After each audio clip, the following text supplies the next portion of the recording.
So I didn't always make my living from music. For about the 5 years after graduating from an upstanding liberal arts university, this was my day job. I was a self-employed living statue called the 8-Foot Bride, and I love telling people I did this for a job because everybody always wants to know who are these freaks in real life. Hello. I painted myself white one day, stood on a box, put a hat or a can at my feet, and when someone came by and dropped in money, I handed them a flower and some intense eye contact.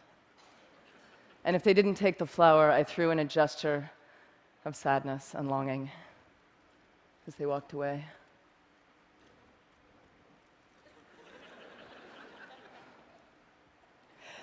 So I had the most profound encounters with people, especially lonely people who looked like they hadn't talked to anyone in weeks. And we would get this beautiful moment of prolonged eye contact being allowed in a city street, and we would sort of fall in love a little bit.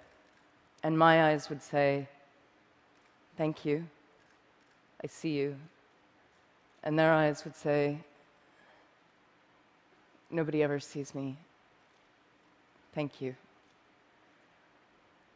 And I would get harassed. Sometimes people would yell at me from their passing cars, "Get a job!"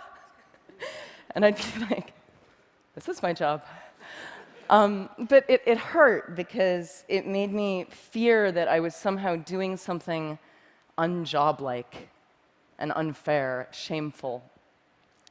I had no idea how perfect a real education I was getting for the music business on this box. And for the economists out there, you may be interested to know I actually made a pretty predictable income, which was shocking to me given I had no regular customers, but pretty much $60 on a Tuesday, $90 on a Friday. It was consistent. And meanwhile, I was touring locally and playing in nightclubs with my band, the Dresden Dolls. This was me on piano, a genius drummer. I wrote the songs. And eventually, we started making enough money that I could quit being a statue. And as we started touring, I really didn't want to lose this sense of direct connection with people because I loved it. So after all of our shows, we would sign autographs and hug fans and hang out and talk to people. And we made an art out of asking people to help us and join us. And I would track down local musicians and artists, and they would set up outside of our shows, and they would pass the hat, and then they would come in and join us on stage. So we had this rotating smorgasbord of weird, random circus guests. And then Twitter came along and made things even more magic because I could ask instantly for anything, anywhere. So I would need a piano to practice on, and an hour later, I would be at a fan's house. This is in London. People would bring home-cooked food to us all over the world backstage and feed us and eat with us. This is in Seattle. Fans who worked in museums and stores and any kind of public space would wave their hands if I would decide to do a last-minute spontaneous free gig. This is a library in Auckland. On Saturday, I tweeted for this crate and hat because I did not want to schlep them from the East Coast, and they showed up care of this dude, Chris from Newport Beach, who says hello. I once tweeted, "Where in Melbourne can I buy a neti pot?" And a nurse from a hospital drove one right at that moment to the cafe I was in, and I bought her a smoothie, and we sat there talking about nursing and death. And I love this kind of random closeness, which is lucky because I do a lot of couch surfing. In mansions where everyone on my crew gets their own room, but there's no wireless, and in punk squats, everyone on the floor in one room with no toilets, but with wireless, clearly making it the better option. My crew once pulled our van up to a really poor Miami neighborhood, and we found out that our couch surfing host for the night was an 18-year-old girl still living at home, and her family were all undocumented immigrants from Honduras. And that night, her whole family took the couches, and she slept together with her mom so that we could take their beds. And I lay there thinking, these people have so little. Is this fair? And in the morning, her mom taught us how to try to make tortillas and wanted to give me a Bible. And she took me aside and she said to me in her broken English, "Your music has helped my daughter so much. Thank you for staying here. We're all so grateful." And I thought, this is fair. This is this. A couple months later, I was in Manhattan, and I tweeted for a crash pad, and at midnight, I'm ringing a doorbell on the Lower East Side, and it occurs to me, I've never actually done this alone. I've always been with my band or my crew. Is this what stupid people do? Is this how stupid people die? And before I can change my mind, the door busts open. She's an artist. He's a financial blogger for Reuters. And they're pouring me a glass of red wine and offering me a bath, and I have had thousands of nights like that and like that. So I couch surf a lot. I also crowd surf a lot. I maintain couch surfing and crowd surfing are basically the same thing. You're falling into the audience, and you're trusting each other. I once asked an opening band of mine if they wanted to go out into the crowd and pass the hat to get themselves some extra money, something that I did a lot. And as usual, the band was psyched, but there was this one guy in the band who told me he just couldn't bring himself to go out there. It felt too much like begging to stand there with the hat. And I recognized his fear of, is this fair? And get a job. And meanwhile, my band is becoming bigger and bigger. We sign with a major label. And our music is a cross between punk and cabaret. It's not for everybody. But, well, maybe it's for you. We sign, and there's all this hype leading up to our next record. And it comes out, and it sells about 25,000 copies in the first few weeks. And the label considers this a failure. And I was like, 25,000, isn't that a lot? They were like, no, the sales are going down, it's a failure, and they walk off.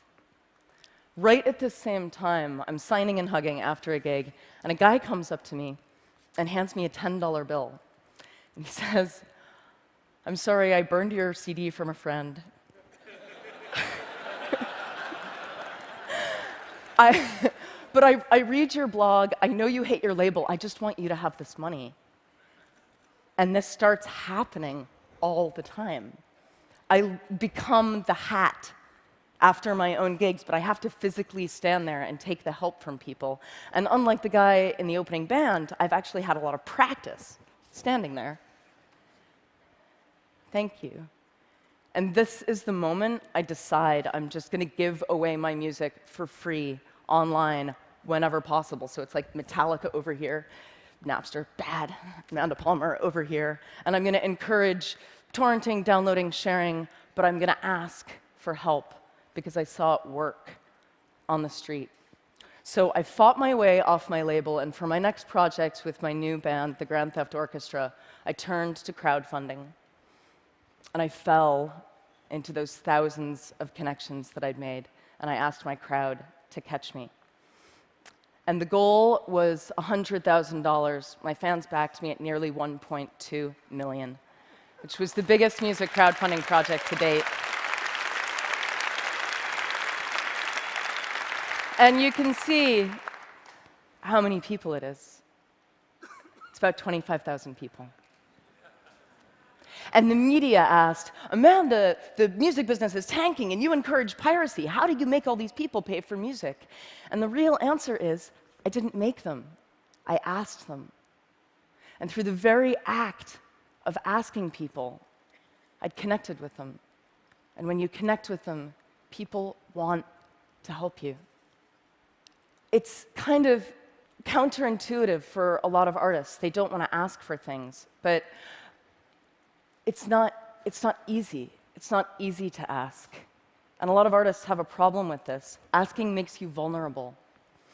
And I got a lot of criticism online after my Kickstarter went big for continuing my crazy crowdsourcing practices, specifically for asking musicians who are fans if they wanted to join us on stage for a few songs in exchange for love and tickets and beer. And this was a doctored image that went up of me on a website.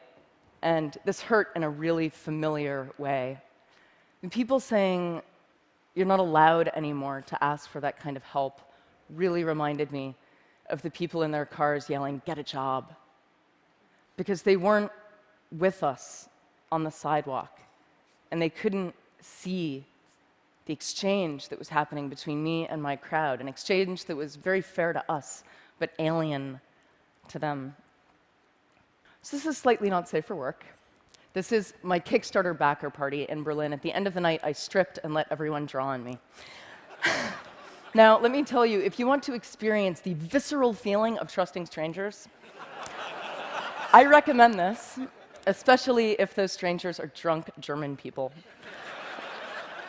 This was a ninja master level fan connection, because what I was really saying here was, I trust you this much. Should I? Show me.